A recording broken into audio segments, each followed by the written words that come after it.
అందరికీ నమస్తే.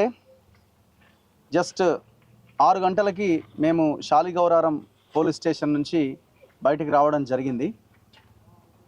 ఉదయం 10 గంటలకి మేము హైదరాబాద్ నుంచి స్టార్ట్ అయినాం. ఖమ్మం జిల్లా వెలగమట్ల అన్న విలేజ్లో వినోబాబావే నవోదయ కాలనీలో దాదాపు 1000 ఇండ్లను కూలగొడుతున్నారన్న సమాచారం మాకు ఉదయం 6 గంటలకి అక్కడున్న గ్రామ ప్రజలు ఇన్ఫర్మేషన్ ఇవ్వడం జరిగింది. మేము 3 రోజుల క్రితమే నేను, పృథ్వీరాజ్ గారు, కాలోజీ టీవీ శ్రీనివాస్ గారు అండ్ ప్లస్ టీవీ మేమంతా కలిసి ఆ లొకేషన్కి వెళ్ళడం జరిగింది. రాత్రి 9 గంటలకు వెళ్ళినాం. వాళ్ళ పరిస్థితి చూసి మాకే ఎందుకు ఎంత దారుణమైన జీవితాలు ఇవి అని అనిపించి, చాలా బాధ అనిపించి ఖచ్చితంగా ఈ ఇష్యూ మీద మనం చాలా గట్టిగా ముందుకెళ్ళాలి అని అనుకున్నాం. ఆ రోజే అవసరమైతే అక్కడ ఒక భారీ రౌండ్ టేబుల్ సమావేశం కూడా పెట్టాలని డిసైడ్ అయిన తర్వాత ఇవాళ మధ్యాహ్నం 3 గంటలకి గ్రామీణ పేదల సంఘం అండ్ ఓపీడీఆర్ వీళ్ళు, పాషం యాదగిరి సార్, ఇంకా చంద్రకుమార్ గారు, వీళ్ళందరి ఆధ్వర్యంలో 3 గంటలకి వాళ్ళ ప్రెస్ మీట్ ఉండే. ఆల్ ఆఫ్ సడన్గా మరి ఏమనిపించిందో పాలకులకి అర్థం కాలేదు. మళ్ళీ ఈ భూమి మనది కాకుండా పోతుంది, మనం అనుకున్న కళలన్నీ కళలైపోతున్నాయి, వీళ్ళందరూ ఎంటర్ అవుతున్నారు ఇందులోకి అని అనుకున్నారా, ఇది మరో ప్రజా ఉద్యమంగా మారుతుందని అనుకున్నారేమో తెలియదు. కానీ మొత్తానికి ఉదయం 6 గంటల నుంచి ఈ రాక్షస అరాచక క్రీడకి తెరలేపారు. చాలా క్లియర్గా మరి ఇది ఎవరున్నారు దీని వెనకాల అది మాట్లాడే ముందు అసలు ఇష్యూ ఏంటనేది చాలామందికి క్లారిటీ ఉందో లేదో. ఖమ్మం జిల్లా ఖమ్మం నడిబొడ్డున 62 ఎకరాల భూమిని రెండు విడతలుగా భూదాన యజ్ఞ బోర్డ్ అక్కడున్న పేదలకి, వివిధ గ్రామాల నుంచి ఆ పట్టణానికి వచ్చేటువంటి ఆ పేదల కోసం ఆ భూమిని 2013 ఆ కాలంలో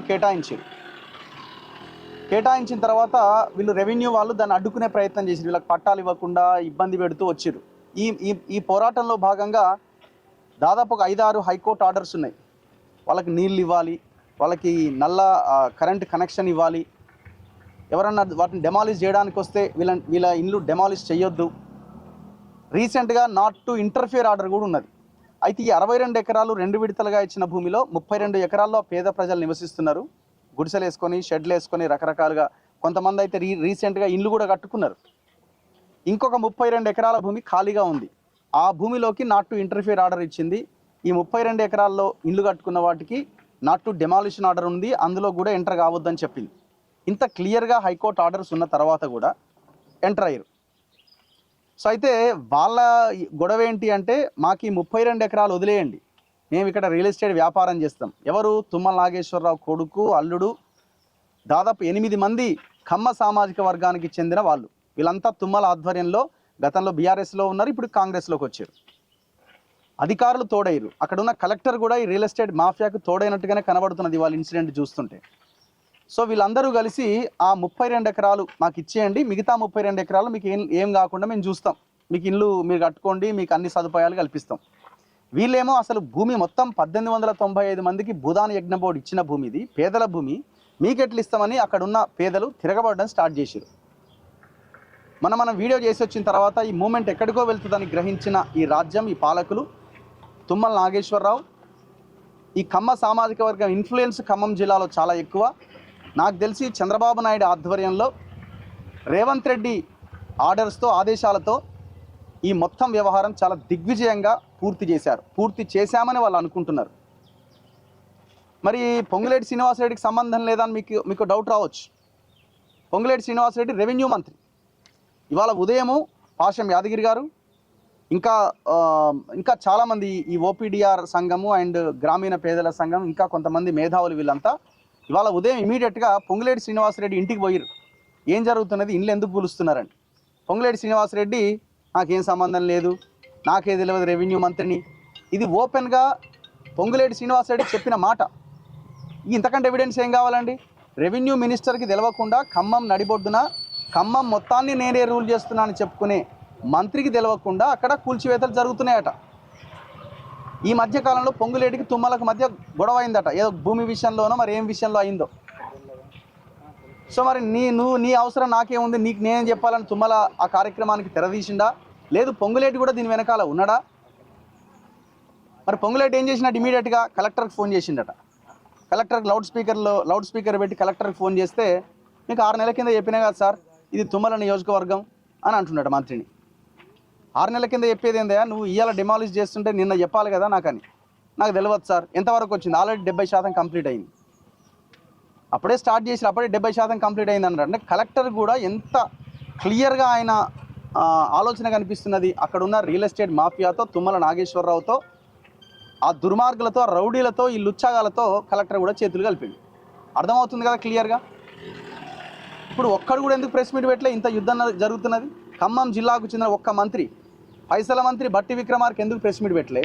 పొంగులేటి ఎందుకు ప్రెస్ మీట్ పెట్టలే? మీరు క్లారిటీ ఇవ్వాలి కదా అక్కడ ఏం జరుగుతున్నది, అసలు ఆ భూమి ఎవరిది, ఆ భూమి గవర్నమెంట్ భూమి, అది భూదాన్ భూమి కాదు, వాళ్ళంతా అక్రమంగా వచ్చిర్రు అని ఏదో ఒక స్టేట్మెంట్ అన్నా మీరు ఇవ్వాలి కదా. ఏమి స్టేట్మెంట్ ఇవ్వలేదంటే పొంగులేటి నాకు తెలియదు అంటున్నాడంటే దీని వెనకాల గూడు పుఠాని చంద్రబాబు నాయుడు, తుమ్మల నాగేశ్వరరావు, రేవంత్ రెడ్డి ముగ్గురు కలిసి ఈ చర్యకు తెరలేపినారు. ఇది ఒక భాగం. ఇక మేము బయలుదేరి మేము ఆలస్యం అవుతున్నది, అక్కడికి వెళ్ళాలి అన్న దాంట్లో చాలా వేగంగా, చాలా స్పీడ్గా మేము లొకేషన్కి రీచ్ అవ్వడానికి ప్రయత్నం చేస్తున్నాం. అక్కడ ఉన్న గ్రామ ప్రజలు ఎప్పుడు వస్తారని అడుగుతున్నారు. అట్లా మాట్లాడుకుంటే మేము వస్తున్న క్రమంలో నకరేకల్ దాటినామా, నకరేకల్ టోల్ ప్లాజా, అది కొర్లపాడు టోల్ ప్లాజా దగ్గరికి రాగానే అన్ని టోల్ గేట్స్ దారులన్నీ మూసేసి ఒక్కటే ఓపెన్ చేసారు. నాకు అర్థం కాలే, ఏంది ఇది ఖరాబ్ అయిందేమో అని మేము అనుకుంటున్నాం. ఈ మధ్య ఎప్పుడు సరిగా పనిచేయవు కదా అవి. పోలీసులు నా కారు చూసి ఆపేసారు. ఇది ఎక్కడిది అసలు, ఎందుకు ఆపుతున్నారు? ఏమన్నా ప్రమాదం ఏమైనా జరుగుతున్నదా, వెనకాల ముందర ఎవడన్నా వస్తున్నాడా, వీళ్ళు ఏమైనా కాపాడటానికి వస్తారా నేను అనుకున్నా. లేదు, మిమ్మల్ని ఆపేస్తున్నాం. ప్రివెంటివ్ అరెస్ట్ ఎప్పుడు చేస్తారు? అక్కడ ఏదైనా ఇష్యూ జరిగితే, మా వల్ల ఏమైనా ఇబ్బంది జరిగితే అది చేస్తారు. మరి ఏమైనా లోగోలు పట్టుకొని, కెమెరాలు పట్టుకొని అక్కడికి పోతే మా వల్ల లా అండ్ ఆర్డర్ ఇష్యూ ఏంది? నాకు తెలిసి తెలంగాణ చరిత్రలో, దేశ చరిత్రలో అసలు జర్నలిస్టులు ప్రివెంటివ్ అరెస్ట్ అన్నది నేను అయితే ఎక్కడ వినలేదు. మరి ఇంకే రాష్ట్రంలో జరిగిందేమో, ఇక్కడైతే ఏం జరగలే. సో ప్రివెంటివ్ అరెస్ట్ అని మమ్మల్ని అరెస్ట్ చేసి శాలిగౌరారం పోలీస్ స్టేషన్ తీసుకొచ్చి 6 గంటల దాకా ఇక్కడ పెట్టి ఇప్పుడు పంపిస్తున్నాం. ఇప్పుడు కూడా ఏంది, మీరు ఖమ్మం పోదు, ఇక్కడనే పోవాలి, మీ వెనకాల మా వెహికల్ వస్తుంది. అంటే మీరు ఇవాళ ఆపుతారు, రేపు రాదా, ఎల్లుండి రాదా, నెక్స్ట్ డే రాదా? 10,000 మంది పోలీసులను దించి రేవంత్ రెడ్డి ఏం అరాచకం ఇది? మేము అక్కడ చాలా గొడవ చేసినాం. అసలు ఎందుకు పంపించారు, మమ్మల్ని అడ్డుకోవడం ఏంది అని గొడవ చేస్తే గుంజుకొచ్చి కార్లలో వేసి మమ్మల్ని తీసుకొచ్చి ఇక్కడ పడేసినారు. మేమేమి దొంగతనంగా డబ్బులు తీసుకుపోయి ఒక ఎమ్మెల్యేని కొనుగోలు చేయడానికి ప్రయత్నం చేయలేదు రేవంత్ రెడ్డి గారు, దయచేసి గమనించాలి. తుమ్మల నాగేశ్వరరావు ఆయిల్ పామ్లో మొత్తం దిగమింగి కొడుకుని ముందు పెట్టి బిజినెస్ చేయలే. మేము 2 రోజులు ఖమ్మం జిల్లాలో ఉండి మీ భాగవతం మొత్తం బయట పెట్టిన ఆయిల్ పామ్లో. నేను పుట్టిన ఆయిల్ పామ్ పుట్టిందని మాట్లాడినావు కదా, నేనే పుట్టించిన అని.